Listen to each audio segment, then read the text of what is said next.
Vijayanagara channel ವೀಕ್ಷಕರಿಗೆ ನಮಸ್ಕಾರ. ವಿಜಯನಗರ ವಾರ್ತೆಗಳಿಗೆ ಸ್ವಾಗತ. ಮುಖ್ಯಾಂಶಗಳು.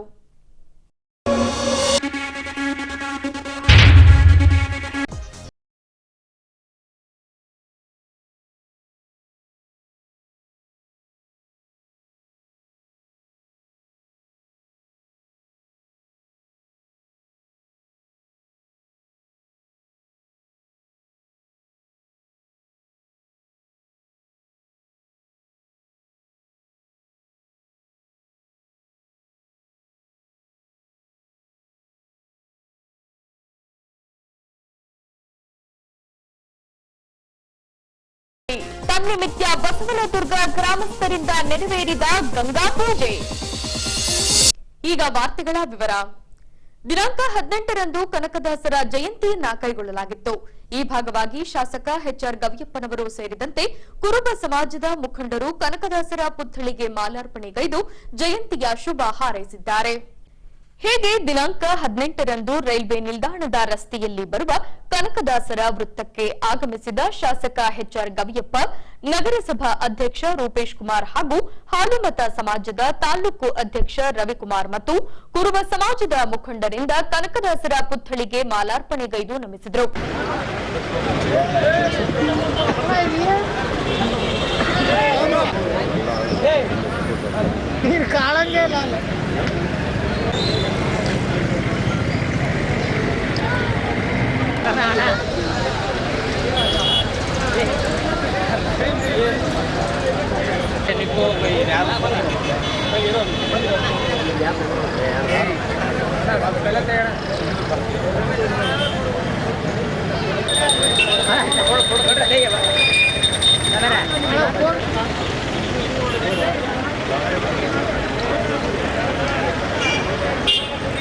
ನೋಡ್ರಿ ಸಮರ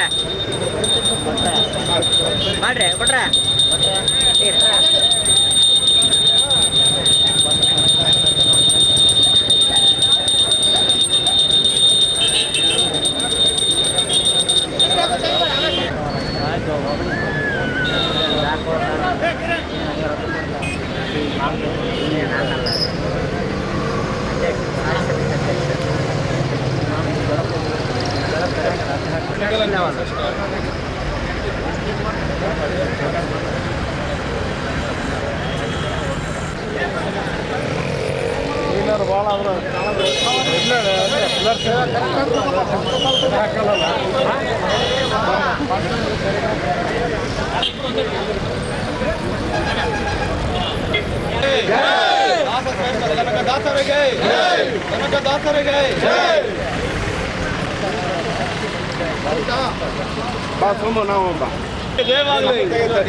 ಇಲ್ಲ ಭವಿಷ್ಯ ಕಾಲದಲ್ಲಿ ಕ್ರಾಂತಿಕಾರಿ ಕವಿ ಕನಕದಾಸರಿಗೆ ಜಯವಾಗಲಿ,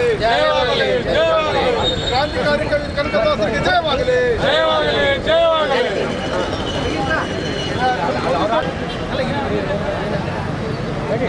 ನೋಡೋಣ ಈ ಕಡೆ ರವಣ.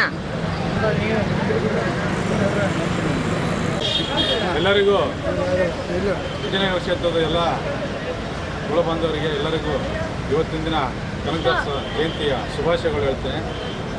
537ನೇ ಕನಕದಾಸ ಜಯಂತ್ಯೋತ್ಸವ ಶುಭಾಶಯಗಳು. ಕನಕದಾಸ ಕವಿ ಅಂದರೆ ಇಡೀ ನಾಡಿಗೆ ಜಗತ್ತಿಗೆ ಶ್ರೇಷ್ಠವಾದ ಕವಿ ಅಂತೇಳಿ ಹೆಸರಾದಂಥ ಕವಿ. ಅಂಥವರ ಆಚಾರ ವಿಚಾರಗಳು ನಾವು ಜೀವನದಲ್ಲಿ ಅಳವಡಿಸ್ಕೊಂಡಾಗ ಮಾತ್ರ ಈ ಜಯಂತಿಗೆ ಒಂದು ಅರ್ಥಪೂರ್ಣವಾಗಿ ಇರುತ್ತೆ ಅಂತೇಳಿ ನಾನು ಹೇಳಕ್ಕೆ ಇಷ್ಟಪಡ್ತೀನಿ. ಕವಿ ಒಂದು ಇಷ್ಟೊಂದು ಹೆಸರು ಗಳಿಸ್ಬೇಕಾದ್ರೆ ಪ್ರತಿಯೊಬ್ಬರು ಅವರ ಜಾಡಿನಲ್ಲಿ ನಾವು ನಡೆದಾಗ ಮಾತ್ರ ನಮಗೂ ಅದೊಂದು ಧೈರ್ಯ ಶಕ್ತಿ ಬರುತ್ತೆ. ನಾವು ಅವೆಲ್ಲ ಅಳವಡಿಸಿಕೊಂಡು ನಾವು ಜೀವನದಲ್ಲಿ ಮುಂದುವರಿಬೇಕಂತೇಳಿ ಹೇಳಕ್ಕೆ ಇಷ್ಟಪಡ್ತೀನಿ. ಎಲ್ಲರಿಗೂ ಕನಕ ಜಯಂತಿಯ ಶುಭಾಶಯಗಳು ಹೇಳ್ತೀನಿ. ಏನು 15ನೇ ಶತಮಾನದಲ್ಲಿ ಸಮಾಜದ ಅಂಕುಡೊಂಕುಗಳನ್ನು ಕೀರ್ತನೆಗಳ ಮೂಲಕ, ಆಮೇಲೆ ಏನು ಸಮಾಜದ ಜಾತಿ ಮಧ್ಯೆ ಮತಗಳ ಮಧ್ಯೆ ಭೇದ ಭಾವ ಬಂದಲ್ಲಿ ಈ ಕಷ್ಟಪಟ್ಟು ದುಡಿತಕ್ಕಂಥದ್ದು ಒಂದು ದೇವರಾಗಲಿ ಶ್ರಮ ಆಗಲಿ ಪರಿಶ್ರಮ ಆಗಲಿ ಎಲ್ಲ ಅಂಕುಡೊಂಕುಗಳನ್ನು ಮೂಢನಂಬಿಕೆಗಳನ್ನು ಕೀರ್ತನೆಗಳ ಮೂಲಕ ಜನರಲ್ಲಿ ಜಾಗೃತಿ ಮೂಡಿಸಿ ಒಂದು ಜಾಗೃತಿ ಮೂಡಿಸ್ತಕ್ಕಂಥ ಕೆಲಸ ಮಾಡೋರಂದರೆ ಸಂತ ಕವಿ ಕನಕದಾಸ ಅಂದರೆ ತಪ್ಪಾಗಲಾರ್ದು. ನಾವು ಈ ನಿಟ್ಟಿನಲ್ಲಿ ಕನಕದಾಸ ಜಯಂತಿ ದಿವಸ ಒಂದೇ ನಾವು ಜಯಂತಿ ಮಾಡೋದಲ್ಲದೆ ನಾವು ನಿಜವಾಗಿ ಕನಕದಾಸರ ಕೀರ್ತನೆಗಳನ್ನ ನಾವು ಸಮಾಜದಲ್ಲಿ ಅಳವಡಿಸಿಕೊಂಡಾಗ ಮಾತ್ರ ನಿಜವಾಗಿ ಕನಕದಾಸರ ಜಯಂತಿ ಮಾಡಿದ್ದಕ್ಕೂ ಸಾರ್ಥಕ ಆಗ್ತದೆ ಅಂತ ಈ ಸಂದರ್ಭದಲ್ಲಿ ನಾವು ಮಾತಾಡೋಕ್ಕೆ ಬಯಸ್ತೀವಿ. ವ್ಯವಸ್ಥೆಯ ಒಳಗಡೆ ಇದ್ದು ಅವತ್ತಿನ ಮನುವಾದದ ಸಂಸ್ಕೃತಿಯ ವ್ಯವಸ್ಥೆಯ ಒಳಗಡೆ ಇದ್ದು ಆ ವ್ಯವಸ್ಥೆಯ ವಿರುದ್ಧ ಹೋರಾಟ ಕಟ್ಟಿರ್ತಕ್ಕಂಥ ಏಕೈಕ ಕವಿ, ಕ್ರಾಂತಿಕಾರಿ ಕವಿ ಯಾರಾದರೂ ಇದ್ದರೆ ಅದು ನಮ್ಮ ಕನಕದಾಸರು. ಅಂದು ಏನೋ ಆ ವ್ಯವಸ್ಥೆಯ ಹೊರಗಡೆ ಇದ್ದು ಹೋರಾಟ ಮಾಡಿದ್ರೆ ಅವರು ಆ ಹೋರಾಟವನ್ನು ಜಯಿಸ್ತಾ ಇದ್ದಿಲ್ಲ. ಹೊರಗಡೆ ಇದ್ದು ಹೋರಾಟದ ಒಳಗಡೆ ಇದ್ದು ಹೋರಾಟವನ್ನು ರೂಪಿಸ್ತಕ್ಕಂಥ ಶ್ರೇಷ್ಠ ಕವಿ ಕನಕದಾಸರು. ಅಂದು 1500 ವರ್ಷಗಳ 530 ವರ್ಷ ಕೆಳಗಡೆನೆ ಅಂದರೆ 15ನೇ ಶತಮಾನದಲ್ಲಿ 14-15ನೇ ಶತಮಾನದಲ್ಲಿ ಅವತ್ತು ಕುಲ ಎಂದು ಒಡೆದಾಡಿದ್ರಿ. ಈ ಕುಲದ ನೆಲವ ಏನಾದರೂ ಬಲ್ಲಿರ ಅಂತೇಳಿ ಅವತ್ತೇ ಈ ಜಾತಿ ವ್ಯವಸ್ಥೆಯ ವಿರುದ್ಧ ಹೋರಾಟ ಮಾಡಿರ್ತಕ್ಕಂಥ ಬಹುದೊಡ್ಡ ಕ್ರಾಂತಿಕಾರಿ ಕವಿ ಕನಕದಾಸರು. ನಾವು ಇವತ್ತು ಆ ಕನಕದಾಸರನ್ನು ಏನು ಮಾಡೀವಿ ಅಂತಂದರೆ ದಾಸ ಸಾಹಿತ್ಯ ಮತ್ತು ಭಕ್ತ ಕನಕದಾಸ ಅಂತ ಕರೆದು ಅವರನ್ನು ಅಗೌರವ ತರ್ತಕ್ಕಂಥ ಕೆಲಸ ನಿಜವನ್ನು ನಾವು ಮಾಡ್ತೀವಿ. ಅವರು ದಾಸರಲ್ಲ, ಅವರು ಕ್ರಾಂತಿಕಾರಿಗಳು. ಕ್ರಾಂತಿಕಾರಿ ಅನ್ನೋದನ್ನ ಈ ಬ್ರಾಹ್ಮಣ್ಯದ ವ್ಯವಸ್ಥೆ ಇವತ್ತು ಅವರ ದಾಸನನ್ನಾಗಿ ನಮಗೆ ಗೊತ್ತಿಲ್ಲದೆ ನಮ್ಮ ಬಾಯಿಯಿಂದ ಹೇಳ್ತಕ್ಕಂಥ ಕೆಲಸ ಈ ಮನುವಾದಗಳು ಮಾಡ್ತಾ ಇದ್ದಾವೆ. ಹಾಗಾಗಿ ನಾನು ನನ್ನ ಅಂತರಾಳದಿಂದ ಕರಿತೇನೆ ಅವರನ್ನು ಮೊದಲ ಕ್ರಾಂತಿಕಾರಿ ಕವಿ, ಈ ದೇಶದ ಮೊದಲ ಕ್ರಾಂತಿಕಾರಿ ಕವಿ ಯಾರಾದರೂ ಇದ್ದರೆ ಅದು ಕನಕದಾಸ ಅಂತ ನಾನು ಭಾವಿಸ್ತೇನೆ. ಮತ್ತು ಇಲ್ಲಿ ಸೇರಿರ್ತಕ್ಕಂಥ ಎಲ್ರಿಗೂ ಒಂದೇ ಮತ್ತು ಕನಕದಾಸರ ಜಯಂತಿಯ ಶುಭಾಶಯಗಳನ್ನು ಮತ್ತೊಮ್ಮೆ ಕೇಳಿ ಈ ಸಣ್ಣ ಒಂದು ಕಾರ್ಯಕ್ರಮವನ್ನು ಇಲ್ಲಿ ಮುಗಿಸ್ತಾ ಇದ್ದಾರೆ. ಈ ವೇಳೆ ಶಾಸಕ ಎಚ್.ಆರ್. ಗವಿಯಪ್ಪನವರು ಡೊಳ್ಳು ನುಡಿಸುವ ಮೂಲಕ ನೆರೆದವರ ಗಮನ ಸೆಳೆದರು.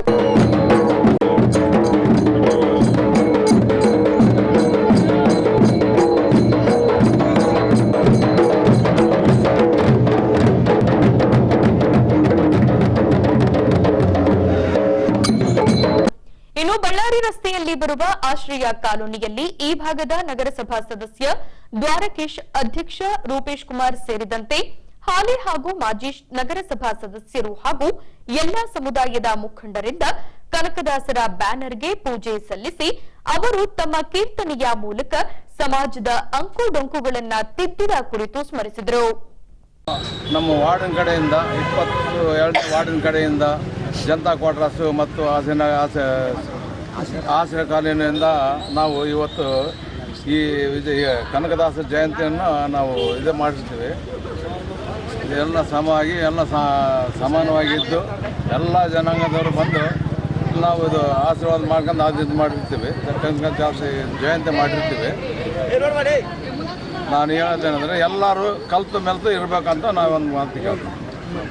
ಎಲ್ಲ ಹೊಸಪೇಟೆ ನಗರದ ನಮ್ಮೆಲ್ಲ ಬಾಂಧವರಿಗೆ ಕನಕದಾಸ ಜಯಂತಿಯ ಶುಭಾಶಯಗಳು. ಇಂದು ದಾಸಶ್ರೇಷ್ಠ ಶ್ರೀ ಕನಕದಾಸರ ಜಯಂತಿ. ಇವರು ಒಂದು ಸಮುದಾಯಕ್ಕೆ ಸಂಬಂಧಪಟ್ಟವರಲ್ಲ.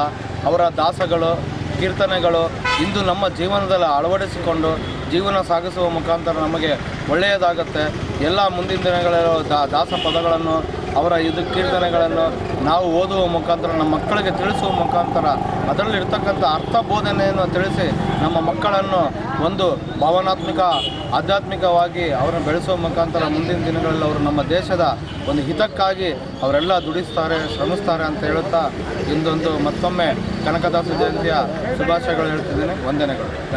ಹಿಂದಿನಿಂದ ಸಂಪ್ರದಾಯ ನಡ್ಕೊಂತ ಬಂದಿರೋ ಈ ಶುಭಾಶಯಗಳು. ಆಮೇಲೆ ಈ ಏರಿಯಾದಲ್ಲಿ ನಾವು 22ನೇ ವಾರ್ಡ್ನಲ್ಲಿ ಹೊಸದಾಗಿ ನಾವು ಹಮ್ಮಿಕೊಂಡಿದ್ದೇವೆ. ಇದೇ ರೀತಿ ಮುಂದೆ ಬೆಳೆ ಹುಡುಗರು ಚೆನ್ನಾಗಿ ಸಂತೋಷದಿಂದ ಎಲ್ಲರೂ ಕೂಡಿಕೊಂಡು ಈ ಜಯಂತಿ ನಡೆಸ್ಕೊಂಡು ಹೋಗ್ರಿ ಅಂತಂದು ಹೇಳಿ ನಾವು ನಮಸ್ಕಾರ.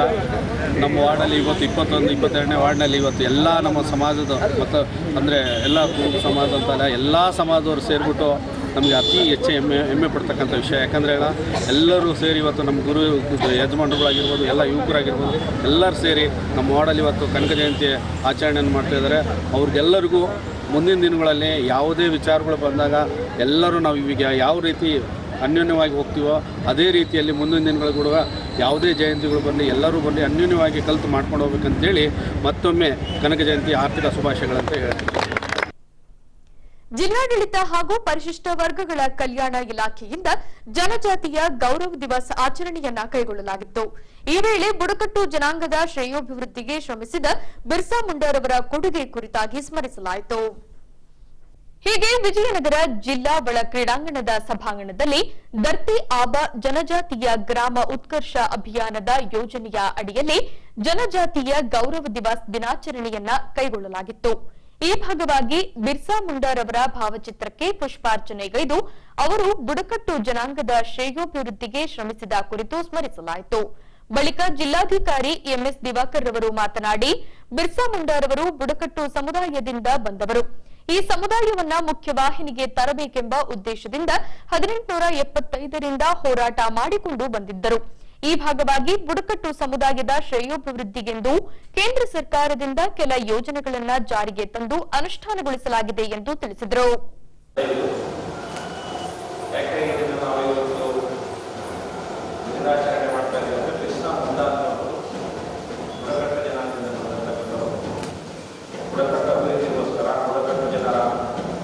ಆಶಯಕ್ಕೋಸ್ಕರ ತುಂಬ ಅನೇಕ ಹೋರಾಟ ಮಾಡಿ ಅಂದಿನ ಕಾಲದಲ್ಲಿ 1875ರಿಂದ 1886 ಅವರು ಜೀವನ ಸ್ಟಾರ್ಟ್ ಮಾಡಿ ಅತ್ಯಂತ ಕಡು ಬಡತನದಿಂದ ಬಂದು ಬುಡಕಟ್ಟಿನಲ್ಲಿದ್ದು ಸಾಕಷ್ಟು ಬುಡಕಟ್ಟು ಜನಾಂಗದ ಒಳಿತಿಗೆ ಹೋರಾಟ ಮಾಡಿದರು. ಆ ಹಿನ್ನೆಲೆಯಲ್ಲಿ ಕೇಂದ್ರ ಸರ್ಕಾರ ಅವರ ಹುಟ್ಟಿದ ಜನಾಂಗದ ಸಲುವಾಗಿ ಒಂದು ಜಯಂತಿ ಮಾಡುವ ಜೊತೆಗೆ ಕೆಲವು ಯೋಜನೆಗಳನ್ನು ನಿರೂಪಿಸಿದ್ದಾರೆ. ಆ ಯೋಜನೆ ಹಿಂದೆ ಬುಡಕಟ್ಟು ವ್ಯವಹಾರಗಳ ಮಂತ್ರಾಲಯ ಇಲಾಖೆಯ ಮುಖಾಂತರ ಅನೇಕ ಯೋಜನೆಗಳಿದ್ದು ಆದಿವಾಸಿಗಳಿಗೆ ಅವರ ಆದಿ ಆದರ್ಶ ಗ್ರಾಮ ಯೋಜನೆ ಪ್ರತಿಯೊಂದು ಗ್ರಾಮಗಳಲ್ಲಿ ಇಲ್ಲಿ ಟ್ರೈಬಲ್ ಪಾಪ್ಯುಲೇಷನ್ ಇರುತ್ತೆ ಆ ಗ್ರಾಮಗಳನ್ನು ಅಭಿವೃದ್ಧಿ ಮಾಡಬೇಕು ಅಂತ ಇತ್ತೀಚೆಗೆ ಈ ಯೋಜನೆಯ ಮುಂದುವರೆದ ಭಾಗವಾಗಿ ಕೇಂದ್ರ ಸರ್ಕಾರ ಧರ್ತಿ ಆಬ ಜನಜಾತಿ ಗ್ರಾಮ ಉತ್ಕರ್ಷ ಅಭಿಯಾನ ಅಂತ ಹೇಳಿ ಮತ್ತೆ ಆ ಯೋಜನೆಯನ್ನು ಹೊಸದಾಗಿ ಅದನ್ನು ಫಾರ್ಮುಲೇಷನ್ ಅನ್ನು ಮಾಡಿ ಆ ಯೋಜನೆಗಳಲ್ಲಿ ಬುಡಕಟ್ಟು ಜನಾಂಗದವರಿಗೆ ಅನುಕೂಲ ಆಗುವ ರೀತಿ ಹಾಸ್ಟೆಲ್ಗಳು, ಮಾರ್ಕೆಟ್ ಸೆಂಟರ್ಗಳು, ಏನಾದರೂ ಬುಡಕಟ್ಟು ಜನಾಂಗದವರು ಉತ್ಪಾದನೆ ಮಾಡ್ತಾ ಇರ್ತಾರೆ ಜೇನು ಅಥವಾ ಕೆಲವು ಕಾಡು ಉತ್ಪನ್ನಗಳನ್ನು ಅದು ಮಾರ್ಕೆಟಿಂಗ್ ಫೆಸಿಲಿಟಿ ಕೊಡಲಿಕ್ಕೆ, ಆಮೇಲೆ ಏನಾದರೂ ಅವರಿಗೆ ರೋಗಗಳನ್ನು ಸಿಗಲ್ಲ ಅನಿಮಿಯಾ ಅಂತ ಒಂದು ರೋಗ ಇರುತ್ತೆ ಬುಡಕಟ್ಟು ಜನಾಂಗದಲ್ಲಿ ನ್ಯೂಟ್ರಿಷನ್ ಕೊರತೆ ಇದ್ದಾರೆ ಅವುಗಳನ್ನು ಮ್ಯಾನೇಜ್ ಮಾಡಲಿಕ್ಕೆ ಮತ್ತು ಅವರೆಲ್ಲ ಫಾರೆಸ್ಟ್ ಆಗಿರೋದ್ರಿಂದ ಫಾರೆಸ್ಟ್ ರೈಟ್ ಆ್ಯಕ್ಟ್ನಲ್ಲಿ ಅವರಿಗೆ ಸಾಕಷ್ಟು ಅನುಕೂಲ ಆದ ರೀತಿಯಲ್ಲಿ ಮಾಡಲಿಕ್ಕೆ ಅವ್ರಿಗೆ ಮನೆ ಕಟ್ಟಿಕೊಟ್ಟು ಅವರಿಗೆ ಶೌಚಾಲಯ ಕಟ್ಟಿಕೊಟ್ಟು ಮಕ್ಕಳಿಗೆ ವಿದ್ಯಾಭ್ಯಾಸ ಕೊಡೋದು, ಸುಸ್ಥಿರ ಕೃಷಿ ಮತ್ತು ಮೂಲಕ ಕೃಷಿ ಮಾಡ್ತಾರೆ. ಟ್ರೈಬಲ್ನಲ್ಲಿ ಒಂದು ಮೂಲಕ ಕೃಷಿ ಮಾಡ್ತಾರೆ. ಆ ಕೃಷಿಯಲ್ಲಿ ಮಾಡ್ತಕ್ಕಂಥ ವ್ಯವಸ್ಥೆಗೆ ಸಹಾಯನ ಕೊಡೋದು ಅನೇಕ ಇಲಾಖೆಗಳ ಮುಖಾಂತರ ಅದನ್ನು ಈಗ ಮಾಡ್ತಾ ಇದ್ದಾರೆ. ಈ ಎಲ್ಲ ಸಲುವಾಗಿ ಅವರ ಒಂದು ಹೆಸರಿನಲ್ಲಿ ದಿನಾಚರಣೆಯ ಜೊತೆಗೆ ಈ ಧರ್ತಿ ಆಬ ಜನಜಾತಿ ಗ್ರಾಮ ಉತ್ಕರ್ಷ ಅಭಿಯಾನ ಅಂತ ಒಂದು ಉತ್ತಮ ಒಂದು ಯೋಜನೆ ಹಾಕಿದ್ದಾರೆ. ಈ ಯೋಜನೆಯ ಉಪಯೋಗ ನಮ್ಮಲ್ಲಿ ನಮ್ಮ ಜಿಲ್ಲೆಯಲ್ಲಿರ್ತಕ್ಕಂಥ ಎಲ್ಲ ಬುಡಕಟ್ಟಿನಲ್ಲಿ ಜನಾಂಗದಲ್ಲಿರ್ತಕ್ಕಂಥವ್ರಿಗೆ ತುಂಬ ಕಷ್ಟದಲ್ಲಿದ್ದವರಿಗೆ ಆ ಯೋಜನೆ ಉಪಯೋಗ ಆಗಲಿ. ಈ ಯೋಜನೆ ಎಲ್ಲ ಇಲಾಖೆಗಳಿಂದ ನಾವು ಅನುಷ್ಠಾನ ಮಾಡ್ತಾ ಇದ್ದೀವಿ. ಆ ಎಲ್ಲ ಅಧಿಕಾರಿಗಳು ಕೂಡ ಆ ಜನಾಂಗದ ಒಳಿತಿಗೆ ಒಳ್ಳೆ ಕೆಲಸ ಮಾಡಲಿ ಅಂತ ಹೇಳಿ ನಮ್ಮ ಮಾತನಾಡುತ್ತೇನೆ. ನಮಸ್ಕಾರ. ಎಕ್ಸ್ಪ್ಲೋರ್ ಕರ್ನಾಟಕ ಹಿಸ್ಟಾರಿಕ್ ಡ್ರೈವ್ 2024 ಎಂಬ ಹೆಸರಿನಡಿ ವಿಂಟೇಜ್ ಕಾರುಗಳ ಪ್ರದರ್ಶನ ಹಾಗೂ ರ್ಯಾಲಿಯನ್ನ ಕೈಗೊಳ್ಳಲಾಗಿತ್ತು. ತುಂಗಭದ್ರಾ ಆಣೆಕಟ್ಟು, ಕಿಷ್ಕಿಂಧ ಹಾಗೂ ಹಂಪಿ ಪರಿಸರದಲ್ಲಿ ಒಟ್ಟು 3 ದಿನಗಳ ಕಾಲ ಪ್ರದರ್ಶನ ಹಾಗೂ ರ್ಯಾಲಿ ನಡೆಸಿ ಪ್ರವಾಸಿ ತಾಣಗಳಿಗೆ ಉತ್ತೇಜನ ನೀಡಲಾಗಿದೆ. ಹೀಗೆ ಈ ಅಂಶಕ್ಕೆ ಸಂಬಂಧಿಸಿದಂತೆ ನಗರದ ಖಾಸಗಿ ಹೋಟೆಲ್ನ ಆವರಣದಲ್ಲಿ ವಿಂಟೇಜ್ ಕಾರುಗಳ ಪ್ರದರ್ಶನ ಕೈಗೊಳ್ಳಲಾಗಿತ್ತು. ಇದರಲ್ಲಿ ಭಾರತದ 20 ಕಾರುಗಳು ಹಾಗೂ ವಿದೇಶದ 20 ಕಾರುಗಳು ಪಾಲ್ಗೊಂಡಿದ್ದವು. ವೈವಿಧ್ಯಮಯವಾದ ಕಾರುಗಳನ್ನ ನೋಡಲು ಅವಕಾಶ ಕಲ್ಪಿಸಿಕೊಡಲಾಗಿತ್ತು. ಇನ್ನು ಪ್ರವಾಸಿ ತಾಣಗಳನ್ನು ಉತ್ತೇಜಿಸುವ ನಿಟ್ಟಿನಲ್ಲಿ ಕಿಷ್ಕಿಂಧ ಡ್ಯಾಂ ಹಾಗೂ ಹಂಪಿ ಪರಿಸರದಲ್ಲಿ ಸಂಚರಿಸಲು ಪ್ರದರ್ಶನ ರ್ಯಾಲಿ ನಡೆಸಲು ಚಾಲನೆ ನೀಡಲಾಯಿತು.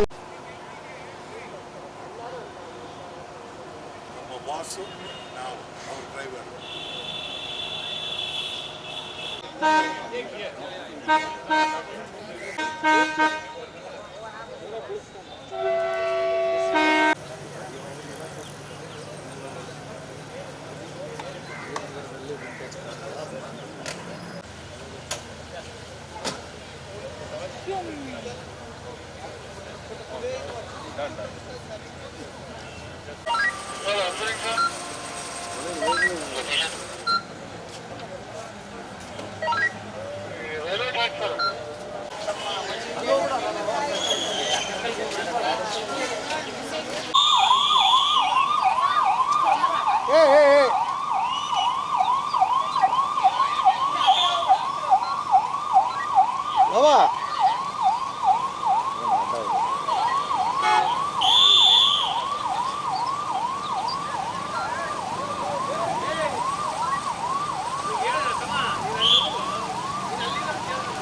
ವೇಳೆ federation of historical vehicles of ಇಂಡಿಯಾದ ಅಧ್ಯಕ್ಷ ಡಾಕ್ಟರ್ ವಿಜಯಪ್ರಕಾಶ್ ರವರು ಮಾತನಾಡಿ, ಶಾಸಕ ಎಚ್ಆರ್ ಗವಿಯಪ್ಪನವರ ಸಹಕಾರದಿಂದ ಪ್ರವಾಸಿ ತಾಣಗಳ ಉತ್ತೇಜನದ ಹಿನ್ನೆಲೆಯಲ್ಲಿ ವಿಂಟೇಜ್ ಕಾರುಗಳ ರ್ಯಾಲಿಯನ್ನ ಕೈಗೊಳ್ಳಲಾಗಿದೆ.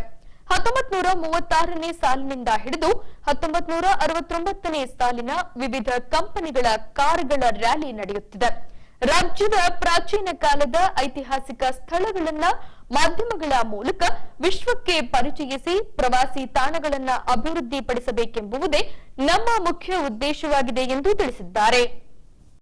ನಮಸ್ಕಾರ. ಡಾಕ್ಟರ್ ರವಿಪ್ರಕಾಶ್ ಅಂತ, federation of historic vehicles of India ಅಧ್ಯಕ್ಷ ನಾನು. ಇವತ್ತು ಹೊಸಪೇಟೆ ಜನಕ್ಕೆ, ಅದರಲ್ಲೂ ಕೂಡ ನಮ್ಮ ಸ್ನೇಹಿತರು ಆಪ್ತರ ನಮ್ಮ ಇಲ್ಲಿನ MLAಗಳಾದ ಗವಿಯಪ್ಪನವ್ರಿಗೆ ನನ್ನ ಹೃತ್ಪೂರ್ವಕ ಧನ್ಯವಾದಗಳು. ಯಾಕಂದರೆ ಇವತ್ತು ನಾವಿಲ್ಲಿ ಬಂದಿದ್ದೀವಿ ಅಂತ ಹೇಳಿದ್ರೆ ಅವರೇ ಇದಕ್ಕೆಲ್ಲ ಕಾರಣ. ಪ್ರತಿಯೊಂದೂ ಅವರು ಹಾಗೂ ಅವರ ಬ್ರದರ್ ಶ್ರೀನಾಥ್ ಅವರ ಮಗಳಾದ ವಿಜಿ ಹಾಗೂ ಅವರ ಸಂಗಡಿಗರು ಪ್ರತಿಯೊಂದೂ ಭಾಳ ಚಾಕುಚಕ್ಯತೆಯಿಂದ ನಮಗೆ ಇದೊಂದು ವ್ಯವಸ್ಥಿತ ರೀತಿಯಲ್ಲಿ ಮಾಡಿದ್ದಾರೆ. ನಿನ್ನೆ ರಾತ್ರಿ ಕೂಡ ನಮಗೆ ಒಳ್ಳೆಯ ಔತಣಕೂಟವನ್ನು ಕೊಟ್ಟಿದ್ದರು. ಇವತ್ತು ಬೆಳಗ್ಗೆ ನಾವು ತುಂಗಭದ್ರಾ ಡ್ಯಾಮು ಅಲ್ಲೆಲ್ಲ ಹೋಗಿ ನಂತರ ನಮ್ಮ ಯುನೆಸ್ಕೋ ಕ್ಷೇತ್ರವಾದ ಇದು ಹಂಪಿ, ಅದರಲ್ಲಿ ನಮ್ಮ ದೇವಸ್ಥಾನ ಹಾಗೂ ವಿರೂಪಾಕ್ಷ ದೇವಸ್ಥಾನ, ಲೋಟಸ್ ಮಹಲು, ಆಮೇಲೆ ರಥವನ್ನು ನೋಡಿ ಅಲ್ಲಿಂದ ನಾವು ಕಿಷ್ಕಿಂಧ ಕಡೆ ಹೋಗ್ತೀವಿ. ಕಿಷ್ಕಿಂಧ ಕಡೆ ಹೋಗಬೇಕಾದ್ರೆ ಅಂಜನಾದ್ರಿ ಬೆಟ್ಟ, ಹನುಮಾನ್ ಒಂದು ದರ್ಶನ ಕೂಡ ಮಾಡಿಕೊಂಡು ಇವತ್ತು ಸಾಯಂಕಾಲ ನಮ್ಮ ಸ್ನೇಹಿತರು ಹೊರ ದೇಶದಿಂದ ಬೆಲ್ಜಿಯಂ, ಆಸ್ಟ್ರೇಲಿಯಾ, ಆಫ್ರಿಕಾ ಅಲ್ಲಿಂದೆಲ್ಲ ಸುಮಾರು 21 ಜನ ಕಾರ್ಗಳು ತೊಗೊಂಡು ಬರ್ತಾ ಇದ್ದಾರೆ. ಅವ್ರು ಗೋವಾದಿಂದ ಇವತ್ತು ಹೊರಟು ನಿನ್ನೆ ರಾತ್ರಿ ಹುಬ್ಳಿನಲ್ಲಿ ತಂಗಿದ್ದು ಇವತ್ತು ಸಾಯಂಕಾಲ ನಾವೆಲ್ಲರೂ ಒಟ್ಟಿಗೆ ಇವಾಲ್ ಬ್ಯಾಕ್ನಲ್ಲಿ ನಾವು ಮೀಟ್ ಮಾಡ್ತೇವೆ. ಮಾಡಿ ಒಂದು ಔತಣಕೂಟ ಇದೆ. ಮುಗಿಸ್ಕೊಂಡು ನಾಳೆ ಬೆಳಗ್ಗೆ ನಾವು 8 ಗಂಟೆಗೆ ಅಲ್ಲಿಂದ ನಾವು ಚಿಕ್ಕಮಗಳೂರಿಗೆ ನಾವೆಲ್ಲರೂ ಒಟ್ಟಿಗೆ ಚಿಕ್ಕಮಗಳೂರಿಗೆ ನಾವು ಪ್ರವಾಸ ಮಾಡ್ತಾ ಇದ್ದೇವೆ. ವಿಶೇಷವಾಗಿ ಈ ವೆಹಿಕಲ್ಗಳು ವಿಶೇಷತೆ ನೋಡೋಣ. ಇವತ್ತು ಸುಮಾರು 1936ನೇ ಇಸ್ವಿಯಿಂದ 1969, 70ನೇ ಇಸ್ವಿವರೆಗೂ ವಾಹನಗಳು ಬಂದಿದೆ. ನಮ್ಮ ಒಂದು ಗುರಿ ಅಂತ ಹೇಳಿದ್ರೆ ಈ ಪ್ರಾಚೀನ ಕಾಲದ ಈ ಯುನೆಸ್ಕೋ ಸೈಟಿಗೆ ಈ ಒಂದು ಪ್ರಾಚೀನ ಕಾಲದ ಕಾರುಗಳನ್ನ ನಾವು ತಗೊಂಡು ಬಂದು ಒಂದು ಚಿತ್ರೀಕರಣ ಮಾಡಿ ಹಾಗೂ ಈ ನಮ್ಮ ಹೊಸಪೇಟೆ ಹಂಪೆ ಜನಕ್ಕೆ ಈ ಕಾರ್ಗಳ ಒಂದು ತೋರಿಸ್ಲಿಕ್ಕೂ ನಮ್ಮದೊಂದು ಸೌಭಾಗ್ಯ. ಇದನ್ನು ನಾವು ಮಾಡಿಕೊಂಡು ನಿಮ್ಮ ಮುಖಾಂತರ ನಮ್ಮ ರಾಜ್ಯ ಹಾಗೂ ದೇಶದಲ್ಲಿ ಎಲ್ಲ ಜನಗಳಿಗೂ ಹೇಗೆ ನಾವು ಹಳೆ ಕಾರ್ಗಳನ್ನ ನಾವು ಸಾಕೊಂಡಿದ್ದೀವಿ, ಹಾಗೆ ಅದೇ ರೀತಿ ಸರ್ಕಾರದವರು ಕೂಡ ಆರ್ಕಿಯಾಲಜಿ ಡಿಪಾರ್ಟ್ಮೆಂಟ್ನವರು ಹೇಗೆ ಯುನೆಸ್ಕೋ ಸೈಟ್ನ ಭಾಳ ಸೂಕ್ಷ್ಮವಾಗಿ ನೋಡ್ಕೊಳ್ತಿದ್ದಾರೆ, ಅದು ಎರಡೂ ಬೆರಕೆ ಮಾಡಿ ಒಂದು ಮಾಡಬೇಕು. ಅದಲ್ಲದೇನೆ ಇವತ್ತು ಏನಾಗಿದೆ, ಕರ್ನಾಟಕದಲ್ಲಿ ನಾವು ನಮ್ಮ ಟೂರಿಸಮ್, ನಮ್ಮ ಪ್ರವಾಸೋದ್ಯಮ ಅಷ್ಟು ಜಾಸ್ತಿ ನಾವು ಮಾಡ್ತಿಲ್ಲ. ನಾನು ನಮ್ಮ ಮಂತ್ರಿಗಳು ಹಿರಿಯರು ಆದ HK ಪಾಟೀಲ್ ಸಾಹೇಬರಿಗೆ ನಾನು ಮಾತಾಡಿದೆ. ಯಾಕಂತ ಹೇಳಿದ್ರೆ ಕೇರಳ ಆಗಲಿ ಬೇರೆ ದೇಶ ಆಗಲಿ ಏನೇ ಸ್ವಲ್ಪ ಇದನ್ನು ಕೂಡ, ಅದಲ್ಲದೆ ಪ್ರಪಂಚದಾದ್ಯಂತ ದೇಶಗಳಲ್ಲಿ ನಮ್ಮಲ್ಲಿರೋ ಏನು ವ್ಯವಸ್ಥಿತ ಇದೆ, ನಾವು ಏನು ನೋಡ್ಬೋದು, ಅದರಲ್ಲಿ ಕೇವಲ 10% ಇದ್ದರೂ ಕೂಡ ಅದನ್ನೇ ಒಂದು ಉದ್ಯಮವಾಗಿ ಮಾಡ್ತಾರೆ. ನಮ್ಮ ಇಷ್ಟೆಲ್ಲ ಇದ್ದೂ ಕೂಡ ನಾವು ಮಾಡ್ತಿಲ್ಲ. ಹಾಗಾಗಿ ನಾವು ಮೂಲ ಸೌಲಭ್ಯಗಳನ್ನು ಚೆನ್ನಾಗಿ ಮಾಡಿ ನಾವು ಕ್ಲೀನಾಗಿ ನಮ್ಮ ಈ ನಾನು ಹೇಳಿದೆ, ನಮ್ಮ ಕಾರ್ಗಳಿಂದ ನಾವು ಕರ್ನಾಟಕಕ್ಕೆ ಒಂದು ಪ್ರಚಾರ ಮಾಡಬೇಕು ಅಂದರೆ ನಾವು ಮಾಡಲಿಕ್ಕೆ ಶತಸಿದ್ಧರಿದ್ದೇವೆ. ಆದರೆ ಕರ್ನಾಟಕ ಪ್ರವಾಸೋದ್ಯಮನ, ಕರ್ನಾಟಕದಲ್ಲಿರೋ ಜಾಗಗಳನ್ನ ಪ್ರತಿಯೊಬ್ಬರೂ ಪ್ರಪಂಚದಾದ್ಯಂತ ನೋಡಿ ಆನಂದಪಡಿಸ್ಬೇಕು. ಇದಕ್ಕೊಂದು ಅವಕಾಶ ಮಾಡಿಕೊಡಿ ಅಂತ ಹೇಳಿದ್ದೇನೆ. ನಿಮ್ಮನ್ನೆಲ್ಲ ಇವತ್ತು ನೋಡಿ ನನಗೆ ಭಾಳ ಸಂತೋಷ ಆಯಿತು. ತಮಗೆಲ್ಲರಿಗೂ ವಂದನೆಗಳು. ಹೊಸಪೇಟೆ ತಾಲೂಕು ಬಸವನದುರ್ಗ ಗ್ರಾಮದಲ್ಲಿ ಗ್ರಾಮದೇವತೆ ಊರಮ್ಮ ದೇವಿಯ ಮರುಸ್ಥಾಪನಾ ಕಾರ್ಯಕ್ರಮ ಕೈಗೊಳ್ಳಲಾಗಿತ್ತು. ತನ್ನನಿತ್ಯ ಗಂಗಾ ಸ್ಥಳಕ್ಕೆ ತೆರಳಿ ಧಾರ್ಮಿಕ ವಿಧಿವಿಧಾನಗಳ ಪ್ರಕಾರ ಗಂಗಾ ಪೂಜೆ ನಡೆಸಿ ದೇಗುಲದಲ್ಲಿ 3 ದಿನಗಳ ಕಾಲ ವಿವಿಧ ಧಾರ್ಮಿಕ ಕಾರ್ಯಕ್ರಮ ನಡೆಸಿ ಊರಮ್ಮ ದೇವಿಯ ಮೂರ್ತಿಯನ್ನ ಮರುಸ್ಥಾಪಿಸಲಾಗಿದೆ. ಹೀಗೆ ಈ ಅಂಶಕ್ಕೆ ಸಂಬಂಧಿಸಿದಂತೆ ಬಸವನದುರ್ಗ ಗ್ರಾಮಸ್ಥರಿಂದ ಗಂಗಾ ಪೂಜೆ ಕೈಗೊಳ್ಳಲಾಗಿ ಗಂಗಾ ಸ್ಥಳಕ್ಕೆ ತೆರಳಿ ಧಾರ್ಮಿಕ ವಿಧಿವಿಧಾನಗಳ ಪ್ರಕಾರ ಗಂಗಾ ಪೂಜೆ ನೆರವೇರಿಸಲಾಯಿತು.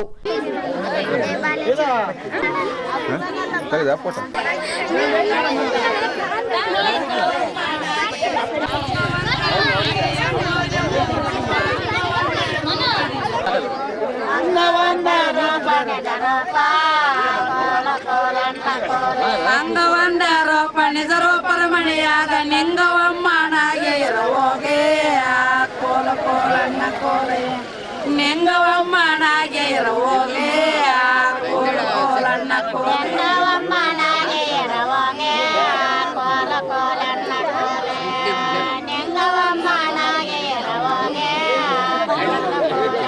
ಅಕ್ಕಿಯನ್ನ ಬಾಣ ಬೆಚ್ಚಂಗರೊಳಗೆ ನೀಡುವೇಡ ಬಾರ ಮಳಿವಾಳ ಕೋಲ ಕೋಲನ್ನ ಕೋಲೆ ನೀಡುವೇಡ ಬಾರ ಮಳಿವಾಳ ಕೋಲ ಕೋಲನ್ನ ಕೋಲೆ ಬಾರ ಮಳಿವಾಳ ಕೋಲ ಕೋಲನ್ನ ನೀಡುವೇಡ ಬಾರ ಮಳಿವಾಳ ನಮ್ಮಡಿಯಾಗ ಪುತ್ರಿ ಊರುವಾಗ ಮಡಿಬೇಕೆ ಕೋಲ ಕೋಲನ್ನ ಕೋಲೆ ಪುತ್ರಿ ಮಡಿಬೇಕೆ ಕೋಲ ಕೋಲನ್ನ ಕೋಲ ಕೋಲನ್ನ ಕೋಲೆ ಗಾಳವಾದ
ಬಳಿಕ ಸಕಲ ಡೊಳ್ಳು ವಾದ್ಯದೊಂದಿಗೆ ಗಂಗಾ ಪೂಜೆಯ ಮೆರವಣಿಗೆ ನಡೆಸಿದರು. ಈ ವೇಳೆ ಕಳಸ ಹಿಡಿದ ಹಾಗೂ ಪೂರ್ಣಕುಂಭ ಹೊತ್ತ ಮಹಿಳೆಯರು ಗಂಗಾ ಪೂಜಾ ಮೆರವಣಿಗೆಗೆ ಮೆರುಗು ತಂದರು.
ಇನ್ನು 1966ರಲ್ಲಿ ಊರಮ್ಮ ದೇಗುಲವನ್ನ ನಿರ್ಮಿಸಲಾಗಿತ್ತು. ಈ ಹಿಂದಿನ ಸಚಿವರಾಗಿದ್ದ ಆನಂದ್ ಸಿಂಗ್ ರವರನ್ನ ಕೋರಲಾಗಿ ಅನುದಾನ ನೀಡಿದ ಭಾಗವಾಗಿ ದೇಗುಲವನ್ನ ನಿರ್ಮಿಸಿ ಊರಮ್ಮ ದೇವಿಯ ಮೂರ್ತಿಯನ್ನ ಪುನರ್ ಪ್ರತಿಷ್ಠಾಪಿಸಲಾಗುತ್ತಿದೆ ಎಂದು ಗ್ರಾಮದ ಮುಖಂಡರು ಈ ವೇಳೆ ತಿಳಿಸಿದ್ದಾರೆ.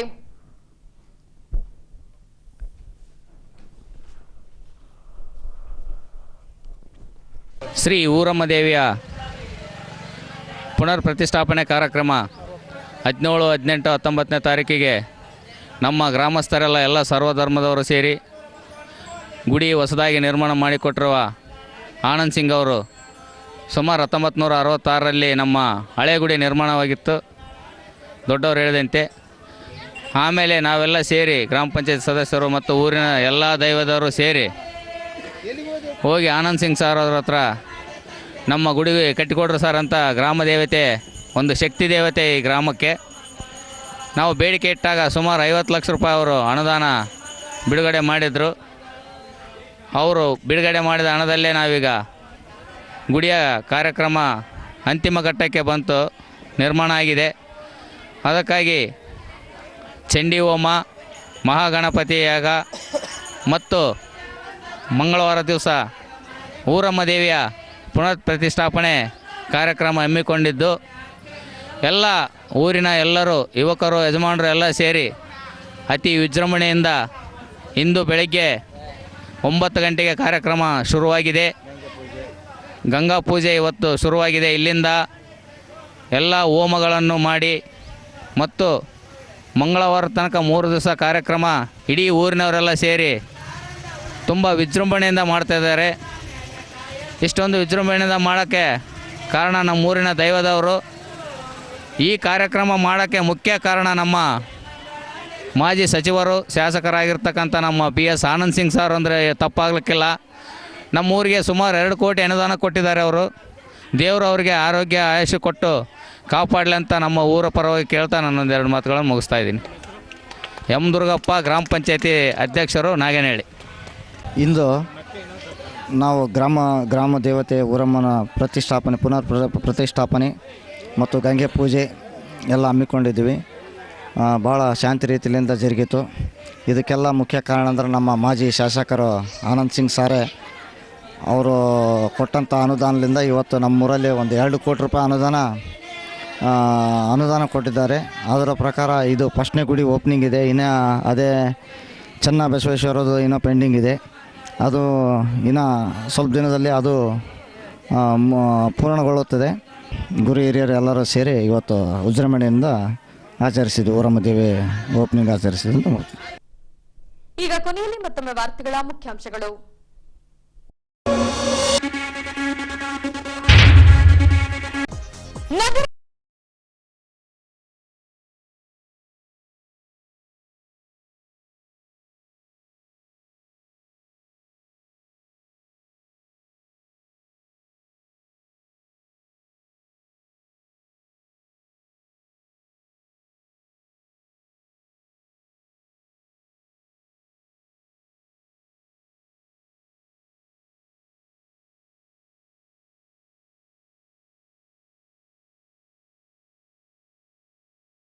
ತನ್ನಿಮಿತ್ತ ಬಸವನದುರ್ಗ ಗ್ರಾಮಸ್ಥರಿಂದ ನೆರವೇರಿದ ಗಂಗಾ ಪೂಜೆ.